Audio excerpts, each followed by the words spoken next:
유튜브 영상 빠르게 떡상시키려면 어떻게 해야 될까요? 대부분 이제 전통이라고 표현해야 될 것 같아요. 전통적인 유튜브 교육에서는 이렇게 합니다. 썸네일 클릭률, 시청 지속 시간, 뭐 초반 이탈, 그 다음에 뭐 영상 업로드 더 자주 올려라, 이런 거죠. 근데 전부 다 맞는 말이에요. 근데 좀 이상하죠?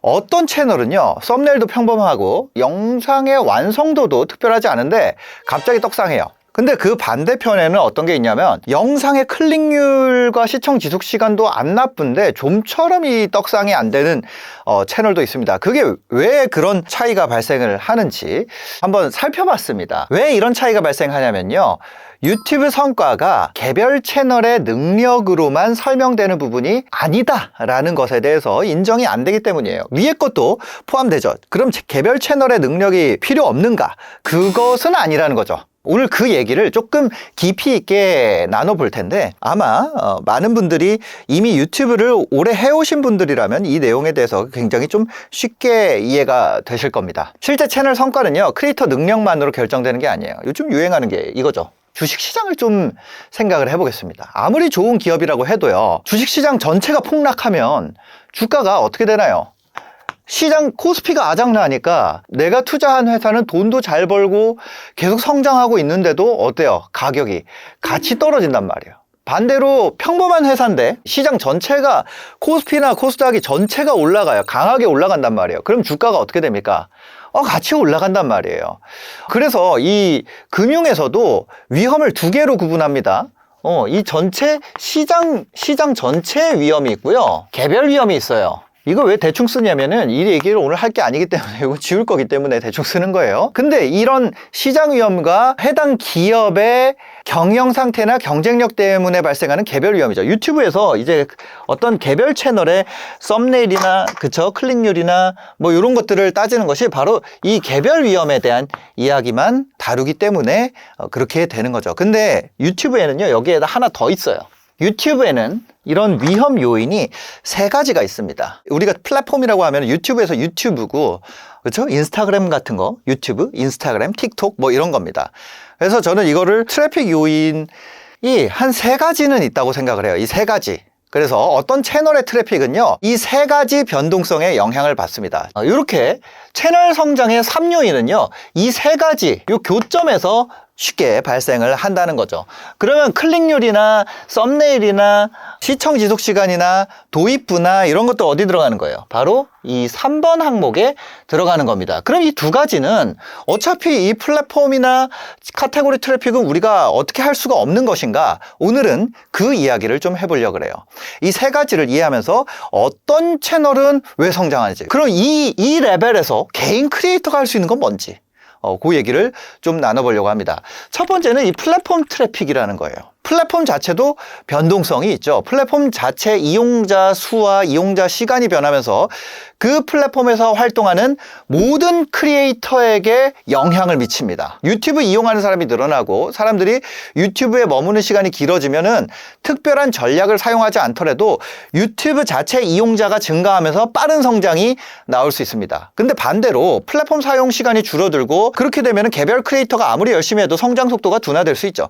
예를 들어서 예전에 우리가 유행했던 플랫폼 중에 피키캐스트라는 플랫폼이 있었습니다. 거기에 김리뷰, 동네형 이런 인플루언서 분들이 탄생하는 태동기가 시작이 됐었죠. 지금 유튜브 인플루언서랑 굉장히 비슷한 그런 게 있었어요. 행사에도 초청이 되고 그런 일들이 이미 과거에도 존재했던이라는 거죠. 근데 그 피키캐스트라는 플랫폼이 하락하면서 동시에 사라지게 되죠. 페이스북도 마찬가지입니다. 페이스북에서 활동했던 많은 페이지들을 기반으로 하는 인플루언서들이 있었고, 싸이월드에도 그런 분들이 있었죠. 중요한 건요, 이 개인 크리에이터가 플랫폼 트래픽의 성장을 바꿀 수가 거의 없다는 거예요. 거의 불가능하다는 거예요. 개인 혼자서 저 플랫폼의 성장 자체를 이끌어낸다라는 건 쉬운 게 아닙니다. 내가 영상을 한 편 더 만든다고 해서 유튜브 전체 이용자가 늘어나는 것은 아니죠. 그럼 우리가 이거 포기해야 될까요? 그러면 제가 얘기를 안 꺼냈겠죠. 이에 대해서 대응 전략을 세울 수가 있다는 거예요. 어떤 걸 해야 되냐? 외부화해야 된다는 거예요. 자, 무슨 얘기예요? 트래픽 풀을, 그러니까 크리에이터가 가지고 있던 트래픽 풀을 해당 플랫폼 안에만 두는 것이 아니라 외부로 가져와야 돼요.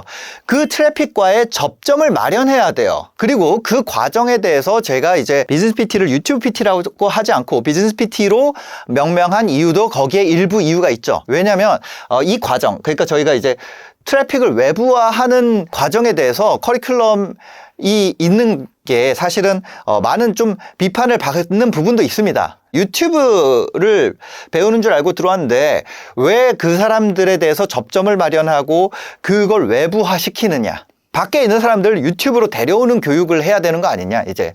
근데 중요한 거는 이 플랫폼 트래픽이라는 것, 여기에 변동성이라는 위험이 있기 때문에 이에 대한 교육을, 저희가 외부화에 대한 교육을 계속 하는 거예요. 두 번째로 외부화와 또 저희가 이제 어려워지는 부분이 이런 거죠. 플랫폼 확장이라는 거예요. 플랫폼. 이 두 가지를 얘기하는 이유가 그런 겁니다. 내가 유튜브 하나도 하기 힘든데 그따위 아직 반응도 없는 신생 플랫폼을 배워야 하나라는 질문이나 이제 그것 때문에 이탈하는 분도 많이 있지만, 여러분들이 지금 하고 있는 컨텐츠를 여러 플랫폼으로 확장하는 시도는 무조건 해야 돼요. 틱톡, 페이스북, 스레드, 인스타, 유튜브, 네이버, 카카오 여러 플랫폼이 있죠. 근데 어떤 플랫폼의 미래를 우리가 완벽하게 예상할 수가 있어요? 그럴 수 있으면 그 종목에 여러분들 재산을 몰빵을 하면 됩니다. 그럴 수가 없기 때문에 가능한 한 할 수 있는 한 다양한 플랫폼에 올리는 게 크리에이터가 이 플랫폼 변동성을 컨트롤할 수 있는, 그러니까 플랫폼 변동성으로부터 좀 자유할 수 있는, 사실상 할 수 있는, 현실적으로 할 수 있는 두 가지 방향이라는 거죠. 그래서 여러분들이 지금 이 외부화와 플랫폼 확장 이 두 가지를 여러분들 지금 상태에서 요거를 먼저 준비를 할 필요가 있다. 두 번째는요, 카테고리 변동성이에요. 카테고리 자체에도 트래픽이 있다는 거예요. 카테고리의 변동성이 뭐가 있어요? 특정 주제에 대한 사람들의 전체 관심이 변화한다는 거예요. 트래픽이 증가하거나 감소하는 현상이 당연히 일어나죠.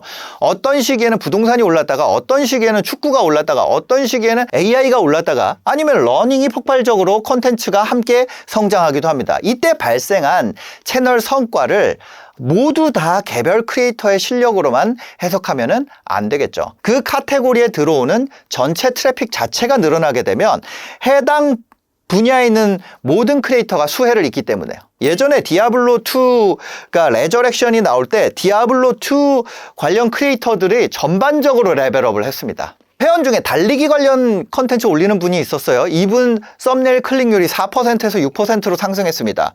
클릭률이 엄청나게 개선되고, 그래서 그분이 아주 특출났냐? 아니에요. 같은 기간에 달리기 컨텐츠를 하시는 분들의 관련된 전체 트래픽이 다 증가했다는 거예요. 이걸 어떻게 알 수 있어요? 저희가 한 명 한 명 하는 게 아니라 동시에 4,000명 정도, 지금 졸업한 분들까지 하면은 한 6,000명에서, 그쵸? 이제 우리가 4,000명에 도달했으니까 그 전에 앞에는 적었단 말이에요. 계속 이제 성장하고 있으니까. 지금 한 6,000명 정도의 카테고리의 트래픽을 전체 다 살펴보고 있을 때 이 카테고리 트래픽 자체의 증가가 개별 채널 성과에 영향을 준단 말이에요. 그러니까 이 다른 사람들에 대한 트래픽 증가분이라는 것은 시장 전체에 영향을 준 요소라는 거죠. 이거보다 높은 것이 그 채널의 알파인 거죠. 그래서 클릭률이, 어떤 채널의 클릭률이 개선되면 좋지만 그 클릭률이 개선됐을 때 그 클릭률 개선된 것만큼의 승수 효과를 먹으려면 이 카테고리 트래픽이 올라가줘야 된다는 거죠. AI 컨텐츠도 마찬가지예요.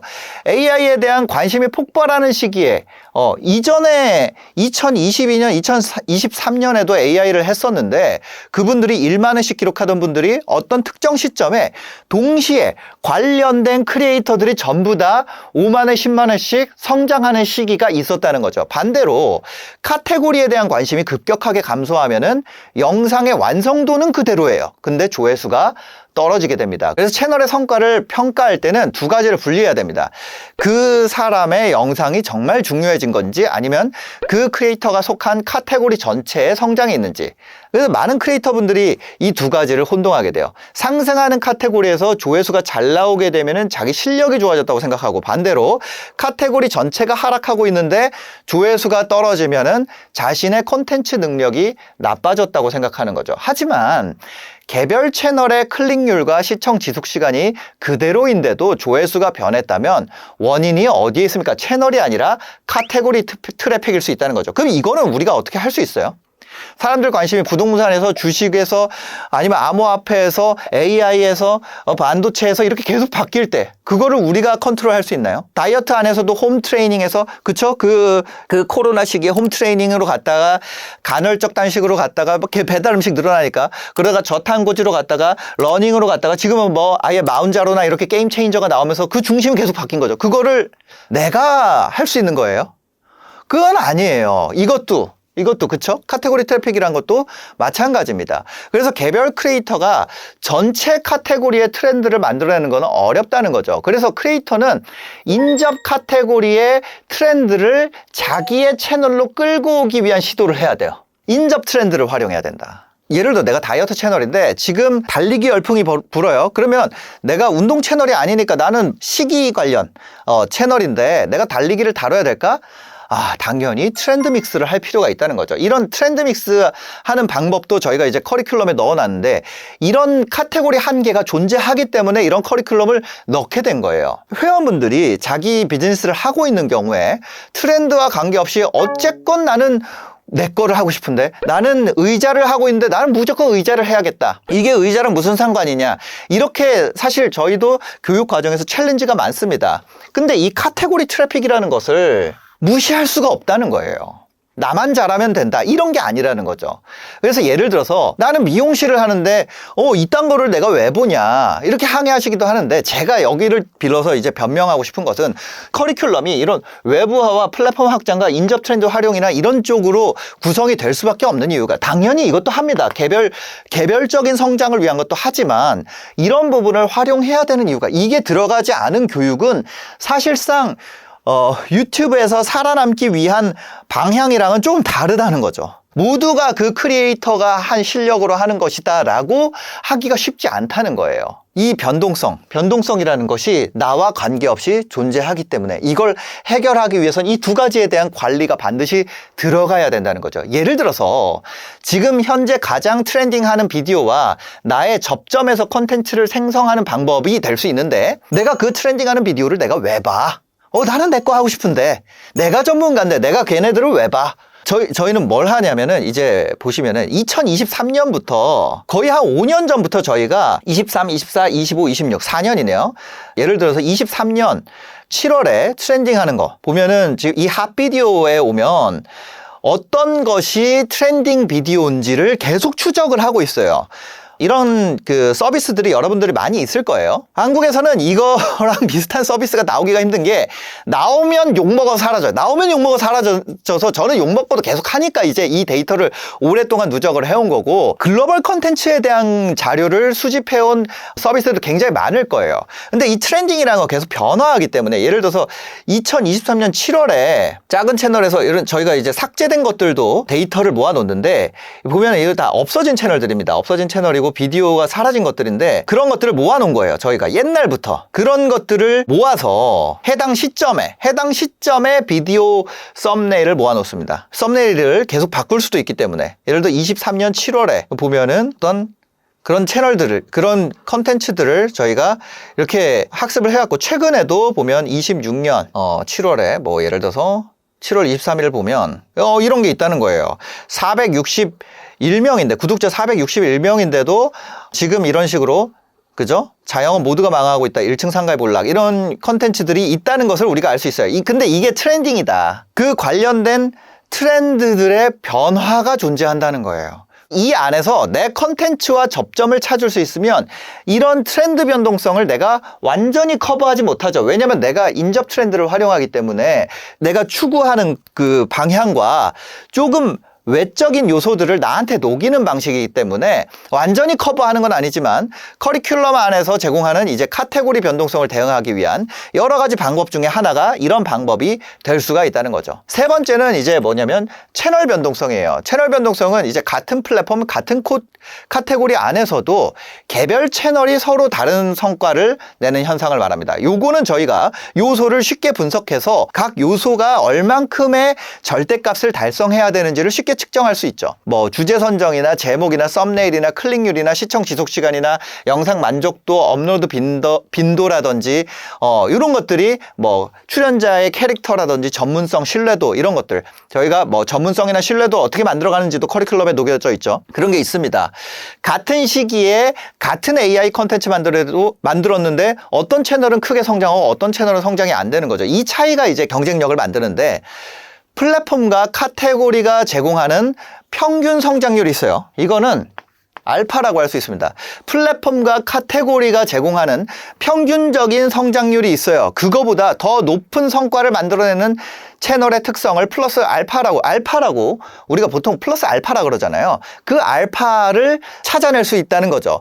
클릭률이 경쟁 채널보다 높거나 시청 지속 시간이 길거나 시청자에게 더 강한 만족을 제공한다면 같은 플랫폼에서 같은 카테고리 안에서 같은 양의 업로드를 만들어낸다면 그 안에서 알파를 우리가 찾아낼 수 있다는 거죠. 반대로 시장이랑 카테고리가 성장하고 있는데 채널 성장이 안 나온다면 채널 알파가 낮거나 음수일 가능성이 있다는 거죠. 근데 여기에 중요한 사실이 있어요. 플랫폼 변동성과 카테고리 변동성은 우리가 완전 통제가 아니라 거기에 탑승하는 방식이죠. 근데 채널 변동성은 상대적으로 통제가 가능하다는 거죠. 그래서 대부분의 유튜브 교육이 이 위의 것에 대응하는 교육은 이제 커리큘럼에 안 들어가 있고, 클릭률, 시청 지속 시간, 썸네일, 뭐 아니면 편집하는 방법, AI로 무엇을 만드는 방법, 이런 것에 들어가게 된다는 거죠. 여러분들이 이제 어떤 유튜브나 수익화 관련된 교육을 듣는다면 크리에이터가 직접 바꿀 수 있는 영역에 대한 교육은 아주 기본적으로 갖춰져 있어야 되죠. 근데 중요한 건 내가 통제할 수 있다는 이유로 그것만 봐서는 안 된다는 거예요. 통제할 수 없는 요소라 그래서 내 성과에 미치는 영향을 발생시킬 가능성을 하는 행위. 그러니까 이거는 뭐예요? 이거는 확률의 영역에 더 가깝고요. 이거는 더 실력에 가까워요. 근데 이 안에서도 운이 있죠. 근데 이거는 내가 하면 확연히 좋아지는 것을 알 수 있어. 근데 이거는 확률적으로 무엇이 발생할 것에 대한 준비라는 거죠. 그래서 이거를 하나의 여러분들이 개념으로 만들면은 굉장히 좋은데, 그러니까 채널 트래픽의 변화는 플랫폼의 성장, 카테고리 성장, 개별 채널 경쟁력이 합쳐져서 만들어진다는 거죠. 좀 더 간단하게 표현하면은 이거가 곱셈으로 작용한다는 거예요. 여기서 중요한 거는 더하기가 아니라 곱하기에 가깝다는 거죠.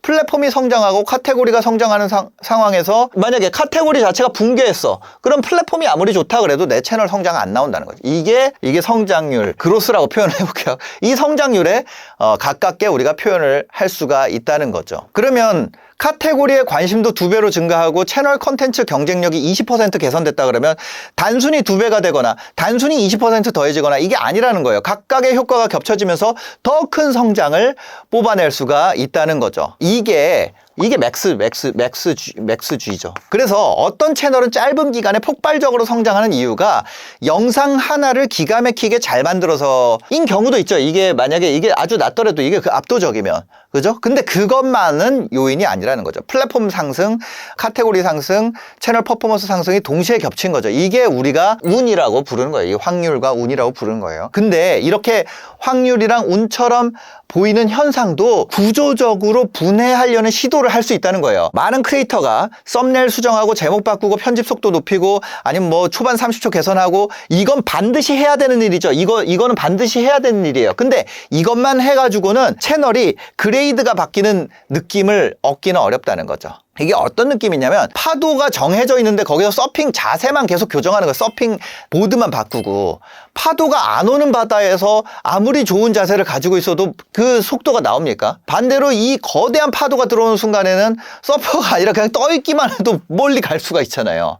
빠르게 성장하려면 이거를 다 활용할 수 있어야 되는 거죠. 파도가 오는 곳을 찾아야 되고 파도를 탈 수 있는 실력도 갖춰야 되는 거예요. 카테고리와 플랫폼은 어떻게 보면 파도에 가깝죠.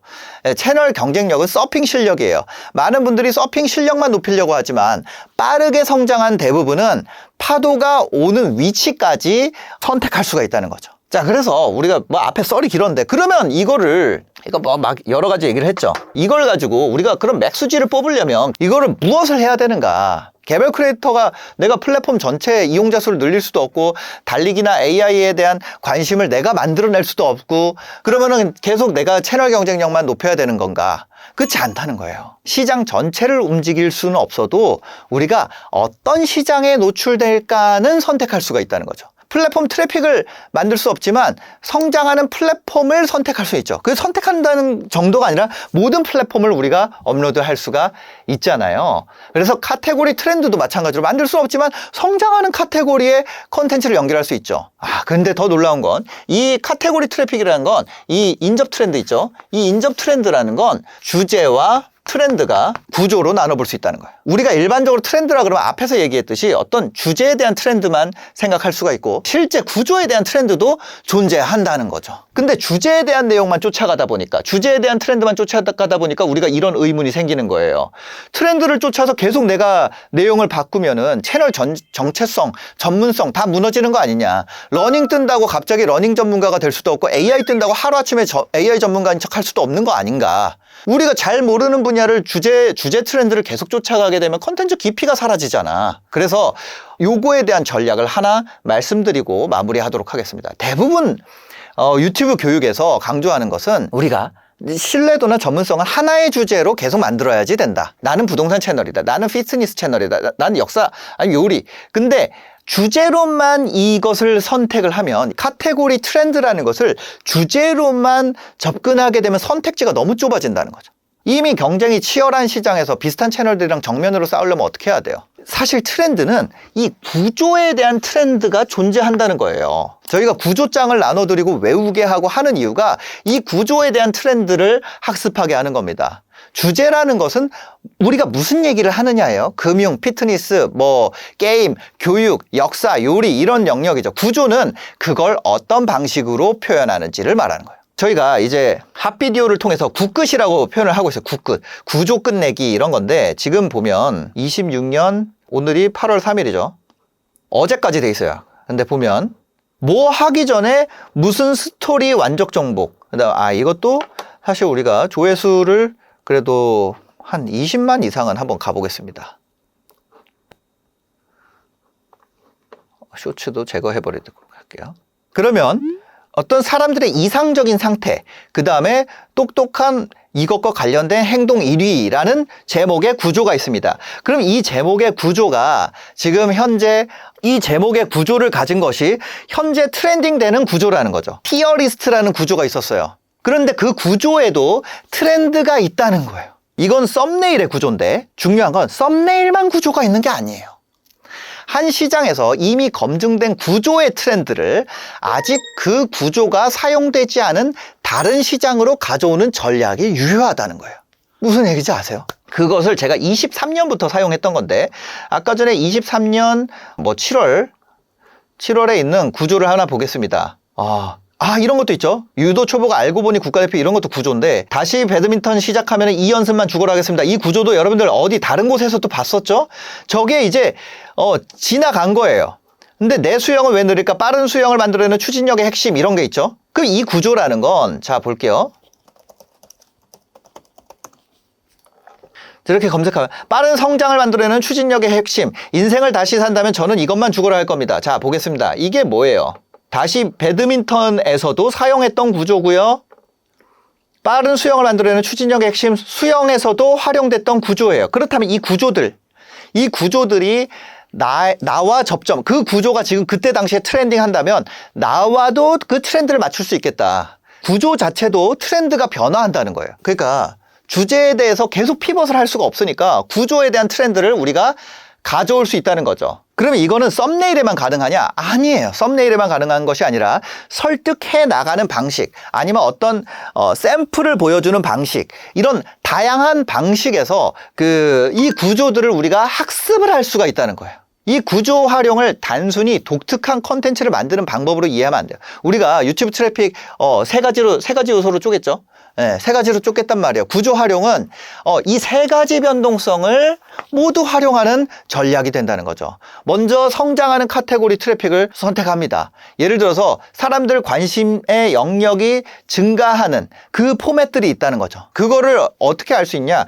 여러분들이 이 핫 비디오라는 것을 모아놓게 되면 알 수가 있어요. 여러분들도 보면 여러 가지를 검색을 때린 다음에, 그러니까 자, 이거를 핫 비디오를 어떻게 모으는지 알려드릴게요. 여러분들도 모두가 다 할 수 있어요. 저도 옛날에는 수동으로 했었어요. 뭐냐면 계속 검색어를 때립니다. 그 다음에 우리가 일간 조회수 변화량, 이거를 측정할 수 있나요? 당연히 할 수 있죠. 조회수 어차피 나와 있으니까.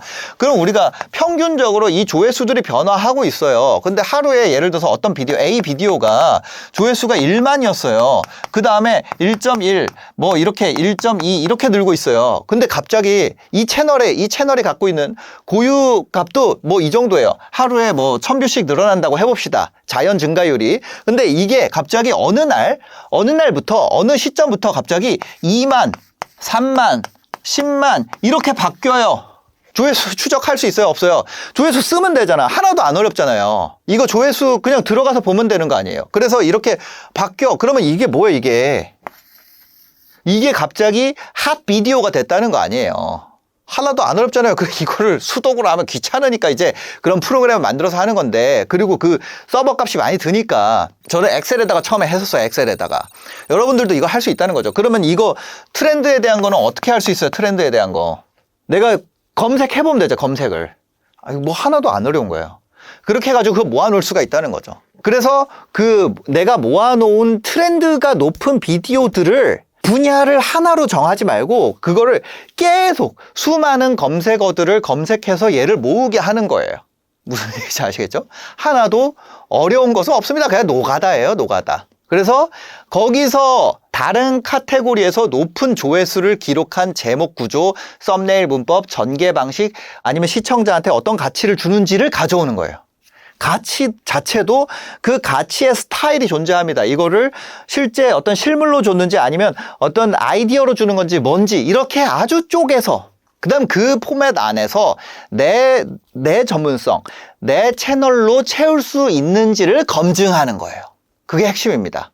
이미 이거를 맞춰놓은 거죠. 이 카테고리 트래픽을 맞춰놓은 상태에서 내가 내 걸 넣는 거예요. 여러분들이 이 핫비디오라는 거 제가 이제 만들어 놨으니까 우리 회원분들이나 트레이너분들은 이거를 활용해가지고 이제 회원 성장을 만들어주면 되고, 만약에 내가 혼자 하고 싶다, 그럼 이거를 하면 된다는 거예요. 이거 자체가 시간이 그렇게 오래 걸리지 않습니다. 저는 하루에 한 2시간 정도씩 요거를 저희 이제 직원들 뽑아가지고 앉아서 이 집만 시켰었어요. 근데 지금은 이제 AI가 나왔기 때문에 여러분들이 누구나 자기가 어느 정도 서버 비용과 유지 관리만 한다면 이거를 누구나 할 수가 있다는 거죠. 네, 여러분들 스스로 만들어서 쓸 수도 있다는 거예요. 그게 뭐냐면 이 핫 비디오라는 기능입니다. 그래서 구조 활용이라는 거는 내가 전문성이 없는 유행 주제에 올라타는 전략이 아니라는 거예요. 내가 가진 전문성과 캐릭터는 유지하면서 그것을 성장하는 트래픽과 검증된 모델에 연결하는 전략이에요.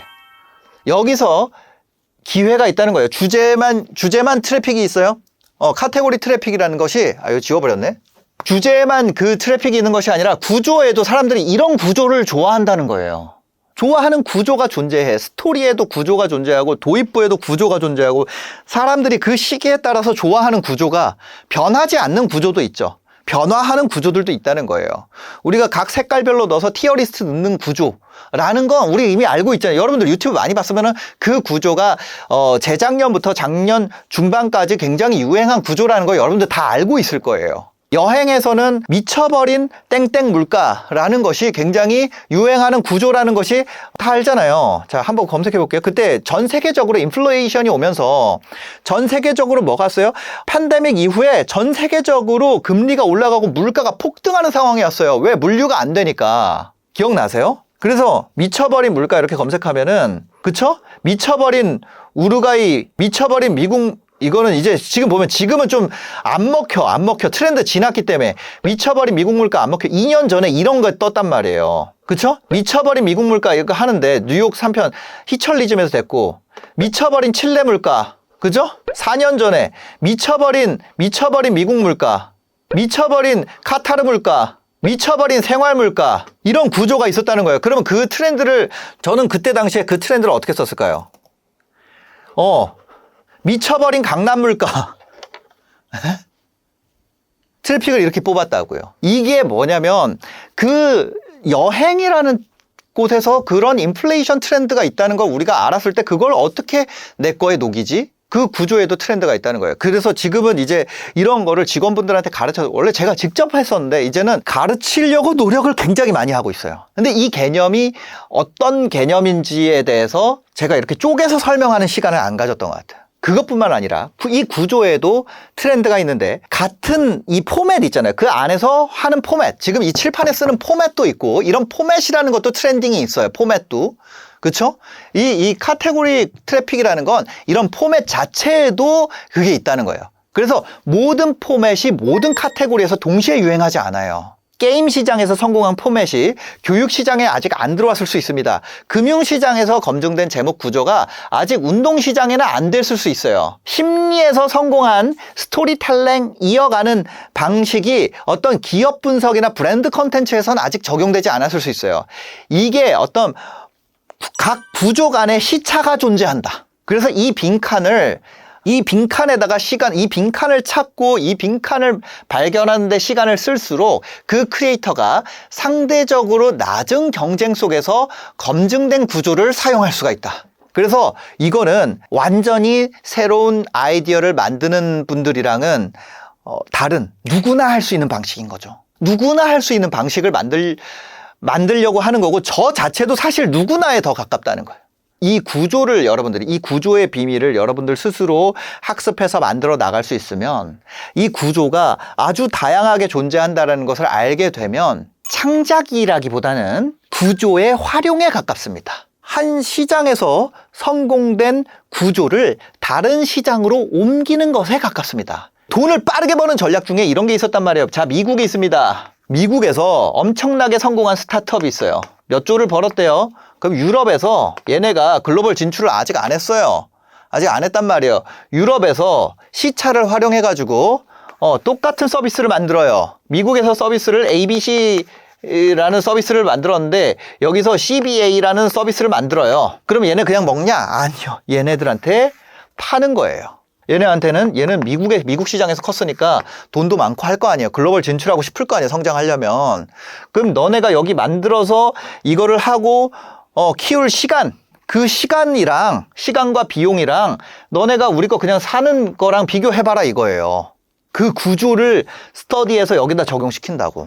미국에서 만들어진 네트워크 효과가 유럽에서는 아직 적용되지 않는다면, 그러니까 미국에서 만들어진 컨텐츠의 네트워크 효과가 적용되지 않는 어떤 시장이라면 여기에서 새로운 네트워크 효과를 만든 다음에 여기다가 인수시킬 수 있다는 거 아니에요. 이것이 어떤 기업하는 분들이 돈을 버는 방식 중에 하나였죠. 어떤 시장에서 검증된 성공 방식이 인접 트렌드, 주제와 구조에 넘어오는 시차가 존재한다면 내가 먼저 진입할 수가 있다는 거예요.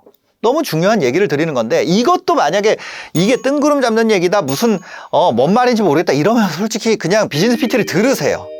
혼자 해보시고 효과가 있으시면은 비즈니스 PT 들으러 오시면 되고 나 효과가 없을 것 같다 못 믿겠다 이런 분들은 혼자 한번 해보세요. 혼자 한번 해보시고 이해가 안 된다 이런 분들은 비즈니스 PT를 듣는 게 더 돈이랑 시간 아끼는 겁니다. 오히려. 그래서 여러분들이 그냥 갖다 베끼라는 것이 아니라 포맷을 내 시장 언어로 구조를 내 시장의 언어, 나의 캐릭터의 언어, 나의 관점, 나의 스타일로 번역해야 돼요. 그러려면 처음에 내 스타일과 내 관점과 조회수가 안 나오더라도 그걸 만드는 과정이 필요하다는 거죠. 그 안에서 뭘 만들어요? 채널 트래픽. 이건 뭐예요? 개인적 차원에서 할 수 있는 것들로 내가 어떻게 할 수 있는지를 만들어 놓지 않으면 결국에 채널이 그 위의 구조, 이 위에 두 가지만 가지고 하는 거를 그냥 먼저 배웠을 때 의미가 없어진다. 그래서 이게 다 조합된 커리큘럼을 만들어야지 그것이 워킹한다는 거예요. 그럼 여기에다가 뭘 붙여야 돼요? 여기에다가 수익화 구조까지. 그러니까 이거를 유튜브로 돈을 버는데 3, 4주 만에 여러분들이 결과를 기대한다면 이게 가능하겠냐는 거예요.